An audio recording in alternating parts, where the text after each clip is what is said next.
So this video is going to focus around one instance of SA. Oh, yes, because one instance of SA is not enough, apparently. Jesus fucking Christ, the world that we live in. Hey guys, welcome back to another video, and, well, today we're talking about Dogpack.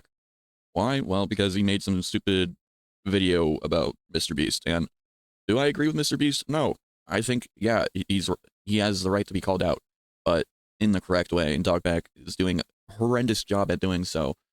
So I'm going to be kind of looking over it, kind of criticizing it. I won't be going too deep into the video because it's just like, you know, I'll be repeating myself. So I'll take points from certain points of the video, of course, and state that, and then move on to the next points and yada yada, so on and so forth. So, yeah, I don't know what else to say. I wanted to put all the SA allegations into one video, part 3, final video until Jimmy responds at least.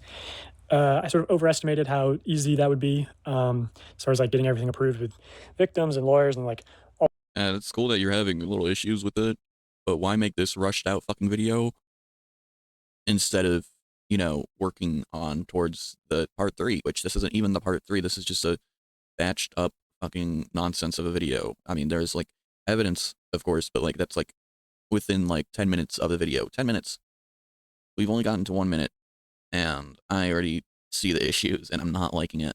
Be covering Mr. Beast's secret CEO, James Warren, and his involvement in SA and SA cover-ups, like the one including his best friend, LaCoya Hill. Okay, so what's up with the pictures of the almost naked dudes? Like, I'm joking around, but like, what is this? Is like a thing you like?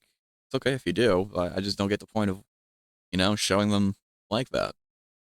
A bit weird, man. A bit weird. Also happens to be Mr. Beast's secret chief operating officer, or was.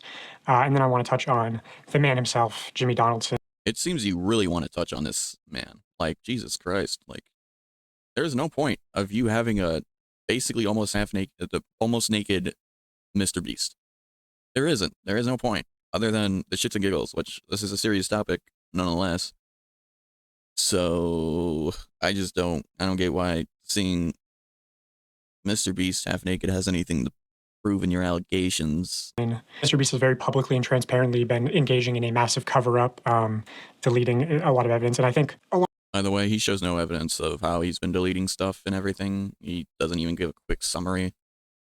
So, you know, that's lovely. So it's a quick profile on James Warren. He's Jimmy's cousin and secret CEO, and I say secret because, you know, they're not very open about that fact. Like, he doesn't post about it on social media. It wasn't ever attached to his LinkedIn. He's never featured or really referenced anywhere. I heard that he's very aggressive. I've heard him referred to as a psychopath who screams at people and hits his girlfriends. This is going to be like the main issue in this video, and what I'm going to be harping on so much. He says he heard. He makes these allegations out without any proper evidence other than hearsay. Heard. You haven't seen it yourself. You haven't had a key witness. You've heard. Like, dude, it's totally fine to make these accusations, but you need proper evidence, and hearsay is not proper evidence. She said, he said is never proper evidence, and that's denied in court, so have fun with that. There's allegedly domestic violence charges that were filed against him, and I say allegedly because it turns out there's a lot of people in North Carolina named James Warren who assault their girlfriends, I guess, so I'm still having people look into these cases. Hold on, so you're making these accusations without having any stance to have? Like, you don't have any actual proof to show? Oh yeah, this is him, this is his criminal record, none of that. You still researching it. This is a half-baked video. That's what you're telling me. This is all just blah, blah, blah, hearsay. I heard this. Like, this is really bad. That's bad. This is borderline defamation / slander of character. And in case people don't know what that is saying false accusations against someone without intent to harm. With intent, my bad, to harm. So, yeah, this is proven false, then this guy's fucked, is what I'm saying. Specifically, that surprise witness on YouTube, she's been super helpful in, like, behind the scenes, just submitting freedom of information requests and just helping me out a lot in general. She's super nice, super smart. She'll be posting a lot of updates on her channel, as she has been about the Mr. Beast situation. Mr. Beast's video caused a military operation. James. Yeah, I love the out context clips that he just plops out in these videos, and he does it a lot in this video where he just like pulls clips to make him look, wow, oh my gosh, or look like it's helping him with his evidence, but it isn't. And it's just showing that he's not very good at showcasing evidence, or, you know, not knowing when not to be funny. And this is one of the least improper ways to use it. I will say that this is definitely a disgusting ploy, I would say, to get people to be like, oh, wow.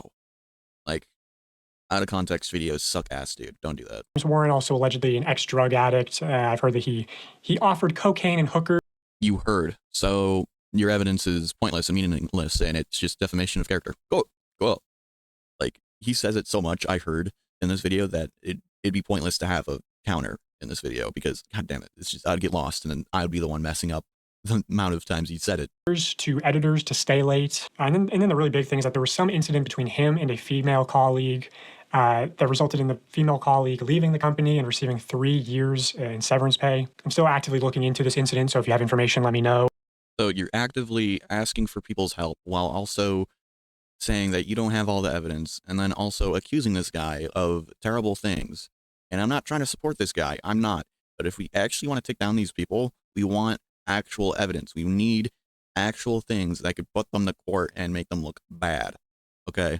Hearsay and she said, he said is never, it's never going to work in court. Never does. But I've heard from multiple credible sources that this is true and this did happen. Also, I should quickly clarify that a lot of this investigation is allegedly. Allegedly isn't going to save your ass, okay? And if Mr. Beast's people, his lawyers, go ahead and want to take you to court, you'd be fucked right now, because this is slander of character. This is defamation of character. Doesn't matter if you're saying this is allegations, yada yada. This is actively saying things that are going up against this guy, and if it's not proven correctly, you are fucked. You are fucked.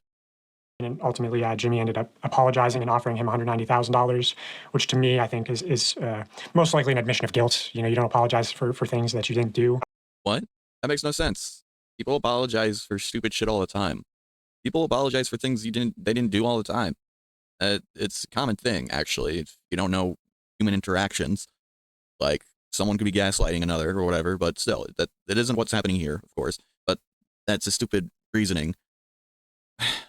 Mr. Beast could have not known that this was mentally draining to that guy's health, this guy's life. He's not Professor X, my guy. And I'm not trying, once again, I am not on Mr. Beast's side. All I'm saying is that this is just basic human stuff. And if you're just going to go ahead and blame him on this stuff, I mean, we have nothing. We have nothing to go against him with. And we're better off giving up, because this is fucking stupid. This is child's play. So anyway, I just want to get that out of the way. But what's not allegedly is that James Warren is the former COO of acquisitions of a real estate investment firm called Greenstone Ventures, LLC. Holy shit, some actual evidence and not hearsay? Oh my god, Dogpack, you shouldn't have. Which is one of the businesses listed in this indictment of his former business partner, Joshua Hutchins, who was sentenced to 10 years in prison for running a real estate Ponzi scheme. Ponzi schemes are great up until they just go bust.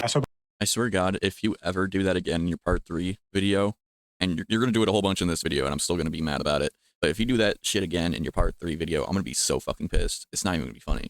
You can't just make out of context video just to make Mr. Beast look bad like that. I don't care if you're joking. I don't care if this is, this is just me putting a clip in, yada yada, just for the shits. I don't care. This is stupid. This is trying to make Mr. Beast look bad from pulling out of context clips. It's not going to help you at all, okay? And it's just going to make you look shady and scummy and not good. Not good at all. Before working on Mr. Beast, James Warren was involved in a literal fraud. In fact, he's actually mentioned in the court transcripts of this case. This is the sentence hearing for Joshua Hutchins. I'm going to highlight testimony from just one of these victims, a retirement-age woman named Sylvia. She testifies, I came to know Mr. Hutchins through a very reputable and successful real estate attorney who highly recommended Mr. Hutchins and who eventually left his agency to become the chief operating officer of Mr. Hutchins' investment firm. The chief operating officer of Mr. Hutchins' investment firm. She explains that the reason she trusted Mr. Hutchins was through the strong recommendation and endorsement from that very reputable and successful real estate agent. He represented Mr. Hutchins as highly competent and capable. He presented a successful track record and how Mr. Hutchins had delivered for other investments. On the next page, page 16, she testifies, my trust was and has been severely violated. This is the equivalent of financial. Many of us entrusted Mr. Hutchins, who we've come to know to be fraudulent. Just $1.3+ million of worthless paper signed by him fraudulently misrepresented in the courts. So Hutchins was convicted for soliciting investment monies by telling victims that their money would be put to work on a specific property. In fact, Hutchins did not put all the investor funds to work on the property on which the investor was solicited to invest, and instead regularly used investor funds on other properties or personal expenses. The reason why I'm speeding through all this stuff is because this has nothing to do with Mr. Beast. This is some shady dude. Yeah, I'm not agreeing with this guy or whatever, but this is some shady dudes others dealing. Like, this is saying guilt by association, which Mr. Beast has nothing to do with this part. This is, no, not working. Now, what kind of personal expenses? Well, apparently he bought an AR-15 and hundreds of rounds of ammunition. His wife had a domestic violence order of protection against him. He's accused of calling his wife a lying rat and sending menacing photos of himself in tactical gear in the woods to her friends and family. Again, according to Sylvia's testimony, James Warren represented Mr. Hutchins as highly competent and capable. She continues on page 17. James Warren, the then realtor who recommended me to Hutchins, also encouraged us to work with Mr. Hutchins on trying to make it work, and we did until it became very evident as to his apparent intent of complete fraud. So James appeared to sort of try to mediate this exchange, saying, hey, give him a chance, don't pursue him, don't sue him, just make it work, right? The real losses due to fraud are evident. Financially, he's devastated my retirement. I can only hope and thank the good Lord that I have a brain to be able to function and try to earn back as much as possible. The impact, over $1.3 million in real losses. These are not, I got a piece of property, it was all fraud. She goes on to describe her financial troubles through the years, supporting her mother who had Alzheimer's disease, how in the crash of 2008, she lost her job and for 2 years was unemployed. In 2014, she had a severe cancer diagnosis, was out of work for over a year. She continues, in spite of all that, I've lived very frugally and tried to make things work. I've made him know of all my history and I told him I could not take the risk. He and James Warren, the then realtor, stated, oh, real estate. She goes on to describe how they presented it as a safe investment opportunity for her, and then James Warren's business partner defrauded her of $1.3 million. Now, can I claim definitively that James Warren was aware of the fraud that was taking place and willingly complicit in helping Mr. Hutchins defraud old ladies? No. But from what I've heard of James Warren's character, how he's hit ex-girlfriends, not let them leave the house, beat his dog, defrauded people in his own ways.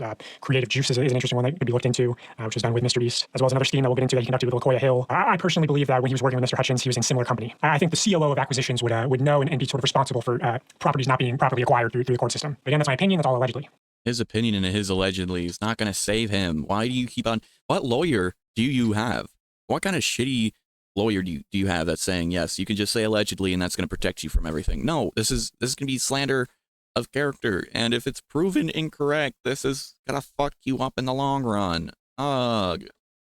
Stupid. Now, once he was alleged best friend, LaQuia Hill, they both went to UNC Chapel Hill together, and they both, after graduating, got into real estate. But by 2017, LaQuia Hill was running an adult entertainment event business in San Francisco called LaQuia Hill Entertainment. Then in 2019, he was hired to Mr. Beast as a producer.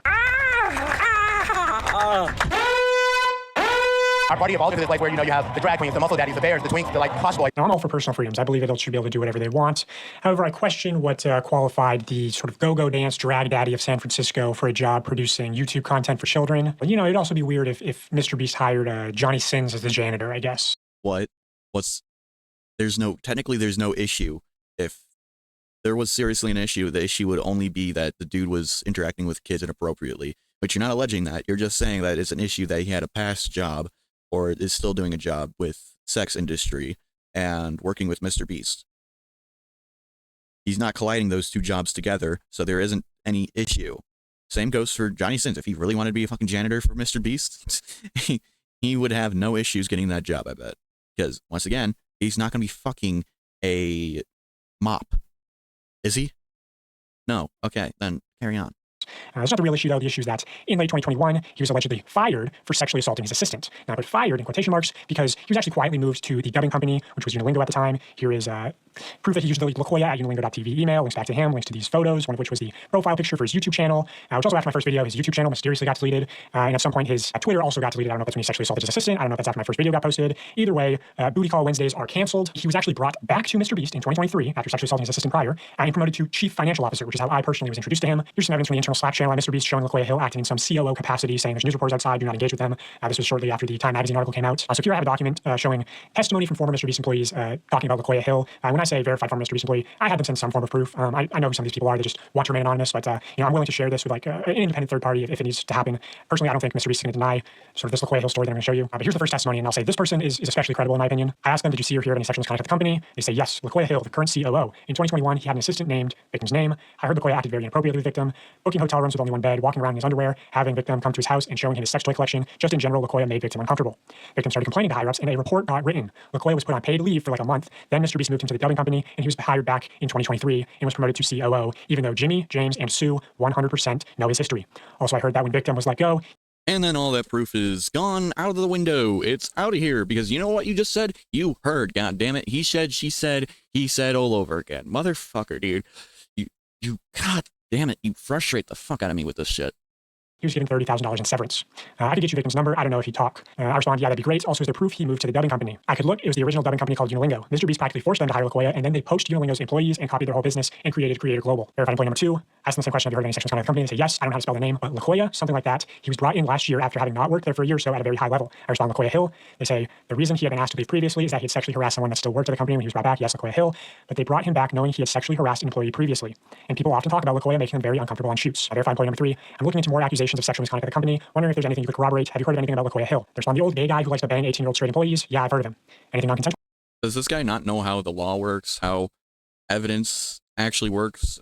Like, this is like high school, middle school type of shit. Like, come on, man. What are you doing? To your knowledge, I heard he got in trouble for hooking up with his 18-year-old straight assistant, but the company kept it quiet from what I heard. He's a producer and worked in adult entertainment before Mr. Beast. Yeah, LaQuia Hill Entertainment. I heard he was fired for sexual harassment and then brought back a year later. Okay, so I'm going to skip this part and actually show the only, like, few evidence that he has in this video, because everything else is, I heard, and so on and so forth. It's just bullshit. So, yeah. On a whim, I decided to look into the Creator Global LinkedIn, and it had gone private to where everyone just shows up as a LinkedIn member, right? But I saw this, L, LinkedIn member, president of Creator Global. I thought, you know what, that's a little suspicious. So I reached out to one of my connections close to Mr. Beast, and I said, hey, can you look into this account for me? Because sometimes if you have connections, you can see private LinkedIn accounts, and this is what they saw. LaQuia Hill, listed as the current president at Creator Global. No work history between graduating UNC in May 2001 and becoming the president at Creator Global in 2024. Dude, this is like, also have a voice memo from James Warren showing that they told Unilingo to process a $28,000 bonus for LaQuia. Which there's definitely something suspicious going on with that. Hey, buddy, it's James. Sorry to be bothering you. I've done my absolute best not to bother you. But LaQuia had presented a bunch of stuff to me and Jimmy a little bit ago, all really great stuff. But he had asked me and Jimmy personally, he's like, hey, you know, can I have a $28,000 bonus for work I did in the past? And I'm like, yeah, of course, man. And the reason for that is I brought him up to my level and I don't take bonuses. So for like 2 years, he didn't get any bonuses when our guys were getting like crazy percentage bonuses. I need a favor. Sue cannot process this bonus through Beast. I need a solid. Can you please process a $28K bonus for LaQuia? Let me know. Bye. Testimony, this person will go on record. This is Jess, who accused Ava Chris Tyson of sexual assault. I think her case has been sort of mostly ignored because she was a minor when it happened. But she was a Mr. Beast employee, and you can see in her evidence in her communications with the company the clear signs of a cover-up. You see them like threatening her with legal action and emails and saying like, oh, we're gonna have a law firm investigate this. Well, they had one firm do an internal investigation, McGuire Woods LLP, the same law firm that sent me my first cease and desist. But then they hired, I guess, Harvey Weinstein's legal team, allegedly, to re-review everything. So I guess they weren't happy with the results of the first internal investigation. Also, yeah, his new law firm, Quinn Emanuel, Mr. Beast has worked with them previously, allegedly, to internally investigate LaQuia Hill's sexual misconduct. So why don't you make that report public, Jimmy? Anyway, here's Justice's testimony. I only hung out with Jimmy a handful of times, but he definitely was a little more reserved around me because I wasn't a part of his inner circle, or the boys club, as it's called. I did hear Jimmy straight up say that the guy making a documentary on him right now has footage of him saying stuff that would absolutely get him canceled. It's just a well-known thing. The boys club is misogynistic and looks down on women in the company, despite what they might say publicly. Behind closed doors, the women in the company know that the culture is a problem. I have heard multiple stories of Jimmy being directly informed of SA happening at the company and proactively working to keep it quiet. So Jess directly implicating Jimmy in the SA cover-ups. LaQuia with an 18-year-old straight assistant, so she's one of the people corroborating that story. Ava told Jimmy about a time she was essayed by another talent member on a private jet, and talent members/employees making advances towards contestants was a regular occurrence. The reason all this was able to happen for so long is because Jimmy is deeply misogynistic and only respects what he considers to be traditional women. He pushed those values into the company when he created it, and it resulted in several SA allegations we know about, and probably a lot more we don't know yet. I'm going to move Maddie Spadell away from all this.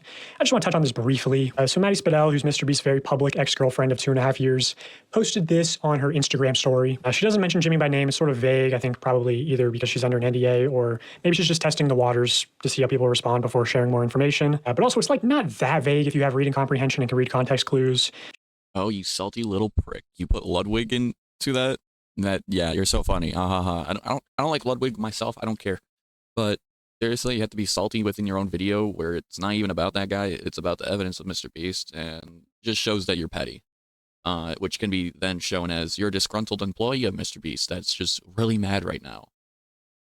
But also, I'm not going to show this evidence because the girlfriend, doesn't blatantly say anything on her page. This is the evidence shown here isn't admissible. It is admissible. It's totally admissible is what I meant. Unless it's about her saying, yes, Jimmy did this to me, Jimmy is an asshole or something, then that's the only thing I want to hear, but she doesn't directly say that, so. Where she never even tried to recreate the success of that for TikTok, right? Like if I'm her social media manager, I'm telling her, hey, post about Jimmy more, and she obviously knows that if she did that, she'd get more views, and yet she doesn't do it. Hundreds of TikToks, about 30 of them are about Taylor Swift, maybe 3 are about her ex-boyfriend of 2.5 years, which for a Swiftie, it's extremely low to post only 3 times about your ex-boyfriend who's now incredibly famous. So if she was clout chasing, she's doing a horrible job at it. Now, Drama Alert, on the other hand, has posted more times in the past month about Maddie Spadell than Maddie Spadell has ever posted about Mr. Beast. You're so funny. Alright, that's where I'm gonna call it. I just do not care anymore. This is all stupid. From this and the Lex allegations and everything, I'm gonna make a video on Lex again. Probably gonna be my last because I'm so fucking tired of all the Lex stuff. I'm tired of him and his fucking ex-girlfriend having to fight over who's the victim when it's none of them are the victims. But that's not the topic of today. Whatever. If you guys didn't like this video, please let me know down in the comments. You know, just like if you like this video, please like and subscribe. Let me know down in the comments. Let me know what I can change. You know, like I'm trying out different things all the time. With this video, I changed out my audio. So, I mean, things are things. So thank you guys for watching. Have a great day. Have a better day than me. And I'll catch you all later. Bye-bye.